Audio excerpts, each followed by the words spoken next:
Hi, my beautiful friends. I'm Shana Nerrill, and I'm helping women to step into their power to actualize radiant health and end food addiction. And I want to talk about right now why diets don't work, because we have plenty of research to show it. About 95% of people who diet, they gain their weight back within 1 to 5 years. And also people who diet have been shown to have increased rates of binging. So why is it that dieting doesn't work? Because we think when we want to end our food addiction, we feel that we need to somehow gain control over what's happening, over our behaviors with food. And so the sort of impulse that comes to us is to restrict ourselves and to diet. So the reason why this dieting does not work, couple reasons. First of all, when we diet, we are activating our survival brain, our survival instinct.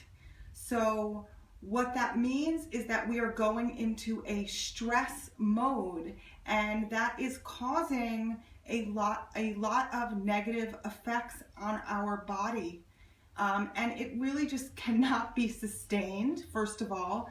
And the stress mode causes the metabolism to slow down, causing people to gain weight. So that's number one. That's one of the main reasons why the dieting doesn't work. The second main reason why dieting doesn't work is because research has actually shown that when we are efforting to do something, it usually backfires. When we're really trying to do something very hard, it usually backfires. So basically, what that means, it's quite paradoxical, obviously, because we want to do something and then, well, how else are we going to do it but try hard? But what's actually happening when we're trying hard is that we reinforce the behaviors that we're trying to stop according to this research.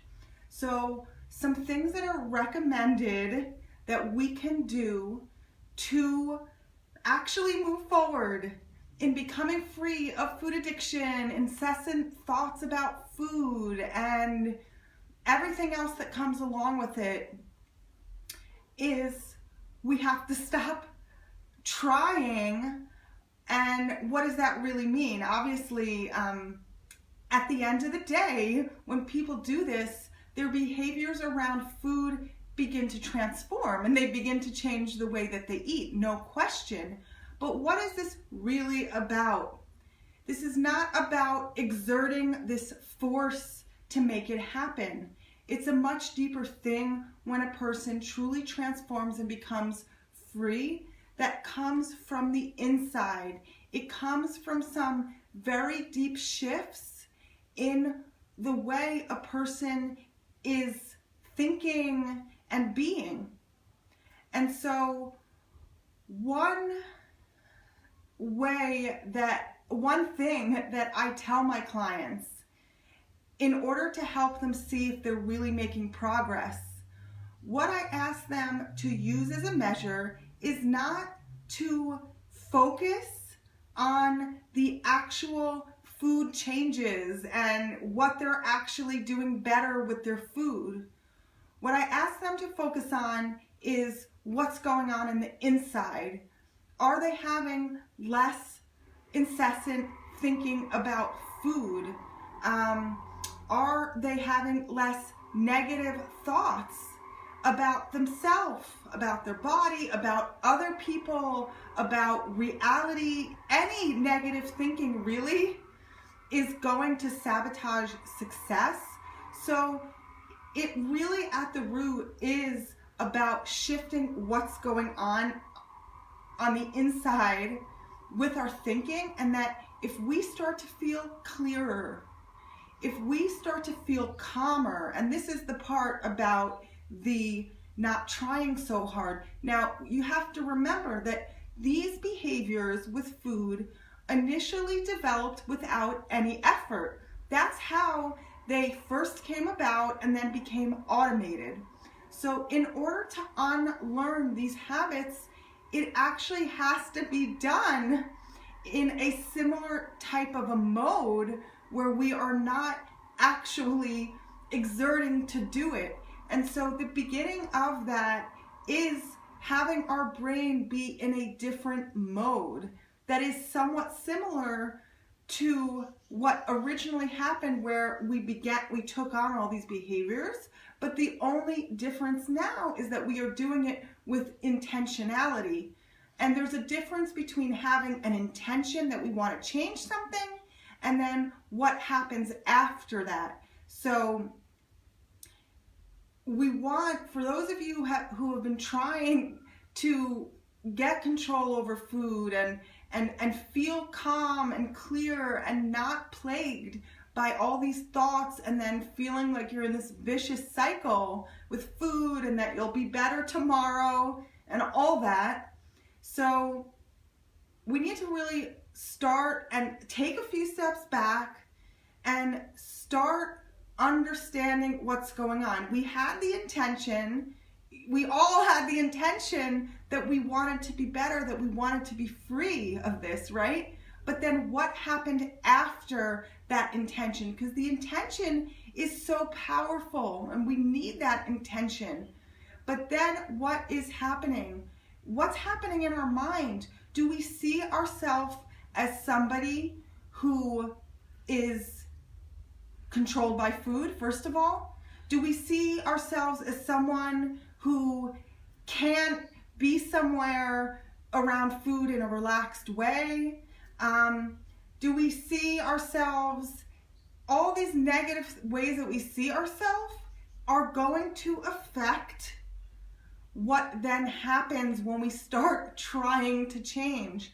So there is a key here that we want to really focus on our intention, and then start to do the inner work of doing these mental shifts that are required. It's like weeding. It's like weeding out bad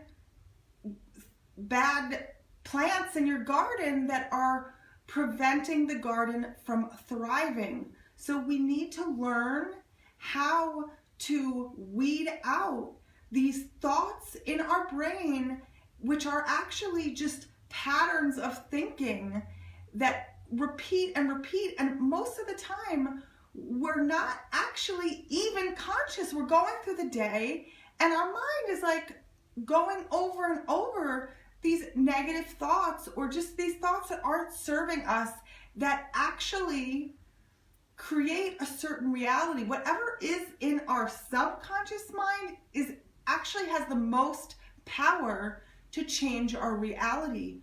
So we can begin with incredibly powerful tools to begin to access our subconscious mind, and then begin again to make shifts in our subconscious mind. And when we make changes, when we learn how to make changes in our subconscious mind, that actually is like planting a seed in the soil that is going to grow, and it's going to grow into whatever type of seed we planted. It is going to change the reality according to how we planted that seed. We have so much more power to change our reality than we think, but it really is about becoming masterful, learning to begin to access our subconscious mind and make changes in our subconscious mind,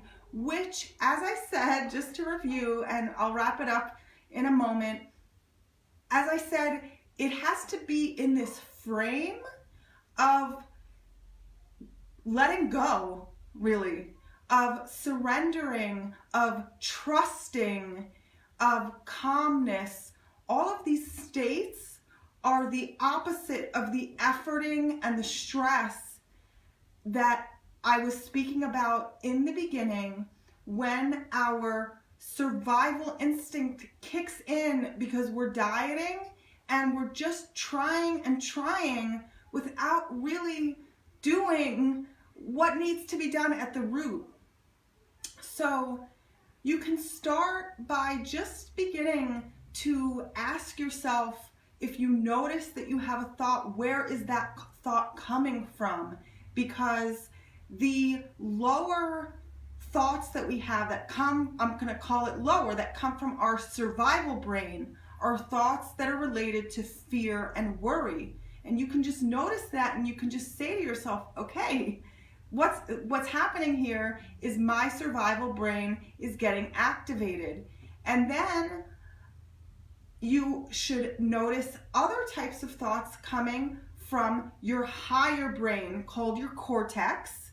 And those are the thoughts that are connected to love and to peace and to healing. And so those are all thoughts that are rooted in your higher brain. And so all of this work is actually also about learning how to be the master over your survival brain, and how to allow it to only need to get activated when it actually needs to for survival.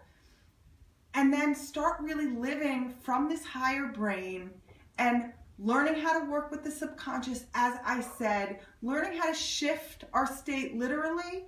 We can learn, most people don't really believe this because we've been spending so much of our life just being controlled by whatever thoughts and feelings happen to be triggered in us in any given day. But I want you all to know that changing your state is totally possible.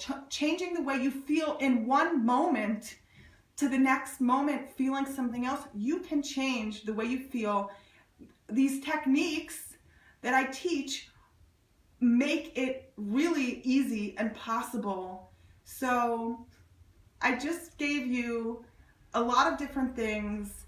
I hope it's helpful. I hope you start changing just the way you're thinking about your mind, and starting to observe your mind, starting to notice where these thoughts are coming from, and starting to realize, if you are a person that's dieting or having incessant thoughts about food, that there is a new way to live and go about this, and that total healing is possible, where you can really go through your day with no thoughts about food and feeling satisfied after you eat, and just enjoying your life and being filled with these higher states that are really your true self, that just get covered over by parts of our subconscious that covered it over. So you can really learn this.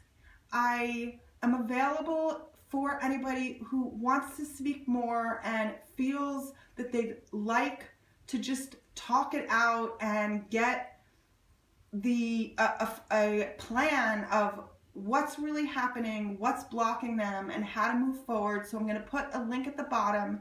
If you'd like to speak, I'm here, and I have a limited amount of spots available for a free breakthrough call. So that's going to be down there. Have a beautiful day, and I will talk to you soon. Bye.